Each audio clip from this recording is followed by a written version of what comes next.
ಅಖಿಲ ಪಜುಮಣ್ಣು ಯಾರಿಗೆ ತಾನೇ ಗೊತ್ತಿಲ್ಲ ಹೇಳಿ. ಕೆಲವು ವರ್ಷಗಳ ಹಿಂದೆ ಕಲರ್ಸ್ ಕನ್ನಡ ಮತ್ತು ಝೀ ಕನ್ನಡದಲ್ಲಿ ಸಿಂಗರ್ ಆಗಿ ಕನ್ನಡ ಇಂಡಸ್ಟ್ರಿಗೆ ಎಂಟ್ರಿ ಕೊಟ್ಟವರು ಅಖಿಲ ಪಜಿಮಣ್ಣು. ಹಾಗೆ ಹೇಳಬೇಕು ಅಂತಂದರೆ ನೋಡೋದಕ್ಕೂ ಕೂಡ ಮುದ್ದಾಗಿ ಇದ್ದರು. ಸೊ ಇವರನ್ನು ಯಾರು ಮರೆಯೋದಕ್ಕೆ ಸಾಧ್ಯವೇ ಇಲ್ಲ. ಲೈಫಲ್ಲಿ ಸಕ್ಸಸ್ ಅನ್ನೋದು ಆ ಹುಡುಗಿಗೆ ಆಗ್ತಾನೆ ಸಿಗ್ತಿತ್ತು.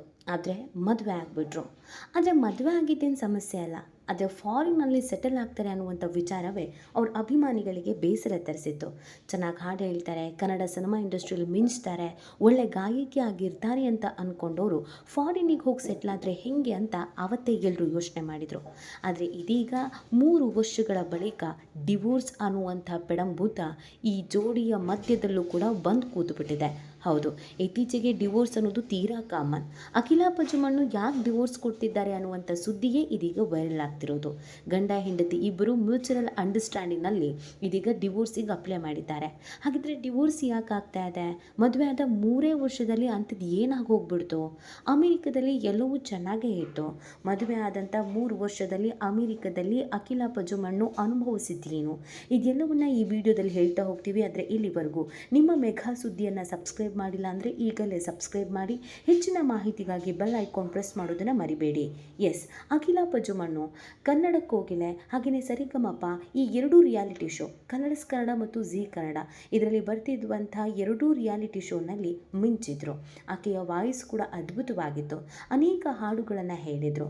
ಅಖಿಲ ಪಜುಮಣ್ಣು ಬಂದರು ಅನ್ನುವಂಥ ಒಂದು ಹಾಡು ಕೂಡ ಅದೇ ಸೆಟ್ಟಿನಲ್ಲಿ ಹುಟ್ಕೊಂಡಿದ್ರೂ ತುಂಬ ಚೆನ್ನಾಗಿ ಈಕೆಗೆ ಸೂಟು ಆಗಿತ್ತು. ಅದಾದಮೇಲೆ ಕನ್ನಡ ಸಿನಿಮಾಗಳಲ್ಲಿ ಹಾಡು ಹೇಳ್ತಾರೆ, ಆಫರ್ಸ್ಗಳು ಬರುತ್ತೆ, ಕನ್ನಡ ಇಂಡಸ್ಟ್ರಿಯಲ್ಲಿ ಒಬ್ಬ ಉತ್ತಮವಾದಂಥ ಗಾಯಕಿಯಾಗಿ ಹೆಸರು ಮಾಡ್ತಾರೆ ಅಂತ ಅನೇಕರು ಅಂದ್ಕೊಂಡಿದ್ರು. ಆದರೆ ತುಂಬ ಟ್ರೆಡಿಷ್ನಲ್ ಫ್ಯಾಮಿಲಿ ಅಖಿಲ ಪಜುಮಣ್ಣು ಅವ್ರದ್ದು. ಅವರ ಅಪ್ಪ, ಅಮ್ಮ ಮತ್ತು ತಮ್ಮ ಮತ್ತು ಇವರು 4 ಜನ. ತುಂಬ ಸಂಪ್ರದಾಯಬದ್ಧ ಮನೆ ಹುಡುಗಿ ಆದಂಥ ಕಾರಣಕ್ಕಾಗಿ ಮನೆಯಲ್ಲಿ ತೋರಿಸಿದವರನ್ನು ಮದುವೆ ಆಗಿಬಿಡ್ತಾರೆ. ಅದು ಪಕ್ಕ ಅರೇಂಜ್ ಮ್ಯಾರೇಜ್ ಆಗಿತ್ತು. ಅಪ್ಪ ಅಮ್ಮ ಯಾರನ್ನು ಹೇಳ್ತಾರೋ ಅವರನ್ನೇ ಮದುವೆ ಆಗ್ತೀನಿ ಅಂತ ಹೇಳಿ ಸಡನ್ನಾಗಿ ತಮ್ಮ ನಿರ್ಧಾರವನ್ನು ತಿಳಿಸ್ತಾರೆ. ಆಗಲೇ ಎಲ್ರಿಗೂ ಆಶ್ಚರ್ಯ ಆಗಿತ್ತು. ಈಗ ತಾನೇ ಕೆರಿಯರನ್ನು ಬಿಲ್ಡ್ ಮಾಡ್ಕೊಳ್ತಾ ಇದ್ರು, ಈಗ ತಾನೇ ಸಕ್ಸಸ್ ಆಗ್ತಿದ್ರು, ಇಷ್ಟು ಬೇಗ ಮದುವೆ ಆಗ್ತಾ ಇದ್ದಾರೆ. ಮದುವೆ ಆದಮೇಲೆ ಕರ್ನಾಟಕದಲ್ಲಿ ಇರ್ತಾರೆ ಅನ್ನೋದಾದರೆ ಅದೊಂಥರ ಲೆಕ್ಕಾಚಾರ. ಇಲ್ಲಿ ಯಾವುದಾದ್ರೂ ಸಿನಿಮಾದಲ್ಲಿ ಹಾಡು ಹೇಳ್ಕೊಂಡು ಆಫರ್ಗಳು ಗಿಟ್ಟಿಸ್ಕೊಂಡು ಇರ್ತಾರೆ. ಆದರೆ ಅಮೇರಿಕದಲ್ಲಿ ಹೋಗಿ ಸೆಟಲ್ ಆದರೆ ಅವ್ರು ತನಗಿರುವಂಥ ಟ್ಯಾಲೆಂಟನ್ನೇ ಬಿಟ್ಟುಬಿಡ್ತಾರಾ ಅನ್ನೋದೊಂದು ಪ್ರಶ್ನೆ ಇತ್ತು. ಆದರೆ ಅಖಿಲ ಪಜುಮಣ್ಣು ಮನೇಲಿ ತೋರಿಸಿದವ್ರ ಜೊತೆಗೆ ಮದುವೆ ಆಗಬೇಕು ಅಂತಲೇ ನಿರ್ಧರಿಸಿ ಬಹಳ ಇಷ್ಟಪಟ್ಟು ಎಲ್ಲರನ್ನ ಕರೆದು ಅದ್ಧೂರಿಯಾಗಿ ಮದುವೆ ಆಗಿ ಆ ನಂತರ ಅವರು ಅವರ ಗಂಡನ ಜೊತೆಗೆ ಅಮೆರಿಕಕ್ಕೆ ತೆರಳ್ತಾರೆ. ಬಟ್ ಅಲ್ಲಾಗಿದ್ದೇ ಬೇರೆ. ಹೌದು, ಧನರಾಜ ಶರ್ಮಾ ಅವರು ಅಖಿಲ ಪಜುಮಣ್ಣು ಅವರ ಗಂಡ. ಹೌದು, ಧನರಾಜ ಶರ್ಮಾ ಅವರು ಅಮೇರಿಕದಲ್ಲಿ ಇದ್ದರು. ಇದೀಗ ಇಬ್ಬರೂ ಪುತ್ತೂರು ನ್ಯಾಯಾಲಯದ ಮುಂದೆ ನಮಗೆ ಒಟ್ಟಿಗೆ ಇರೋದಕ್ಕೆ ಸಾಧ್ಯವೇ ಇಲ್ಲ, ನಾವು ಬೇರೆ ಬೇರೆ ಆಗಲೇಬೇಕು, ನಮ್ಮಿಬ್ಬರ ಭಾವನೆಗಳು ಬೇರೆ, ನಮ್ಮಿಬ್ಬರ ಆಲೋಚನೆಗಳು ಬೇರೆ, ಎಷ್ಟೇ ಹೊಂದಾಣಿಕೆ ಮಾಡಿಕೊಂಡ್ರು ಹೊಂದಾಣಿಕೆ ಅನ್ನೋದು ಆಗ್ತಾ ಇಲ್ಲ, ದಯವಿಟ್ಟು ನಮಗೆ ಡಿವೋರ್ಸ್ ಕೊಡಿ ಅಂತ ಇಬ್ಬರೂ ಪುತ್ತೂರ ನ್ಯಾಯಾಲಯಕ್ಕೆ ಕೇಳ್ಕೊಂಡಿದ್ದಾರೆ. ಕಳೆದ 3 ವರ್ಷಗಳ ಹಿಂದೆ ಜೋಡಿ ಮದುವೆ ಆಗಿತ್ತು. ಅಖಿಲ ಪಜುಮಣ್ಣು ಪುತ್ತೂರಿನ ಪಜಿಮಣ್ಣು ಎನ್ನುವ ಗ್ರಾಮದ ನಿವಾಸಿ.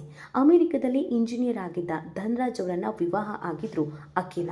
ಜೂನ್ 12ರಂದು ಇದೀಗ ವಿಚ್ಛೇದನಕ್ಕೆ ಅರ್ಜಿಯನ್ನು ಸಲ್ಲಿಕೆ ಮಾಡಿದ್ದಾರೆ. ಈ ಸುಂದರ ಬೆಳದಿಂಗಳ ಈ ತಂಪಿನ ಅಂಗಳದಲ್ಲಿ ಹಾಡುಗಳ ಕವರ್ ಸಾಂಗ್ ಸೋಷಿಯಲ್ ಮೀಡಿಯಾದಲ್ಲಿ ಭಾರಿ ವೈರಲ್ ಆಗಿತ್ತು. ಇಷ್ಟೇ ಅಲ್ಲದೆ ಅಖಿಲ ಹೊಸ ಪ್ರಯೋಗಕ್ಕೆ ಭಾರಿ ಮೆಚ್ಚುಗೆ ವ್ಯಕ್ತವಾಗಿತ್ತು.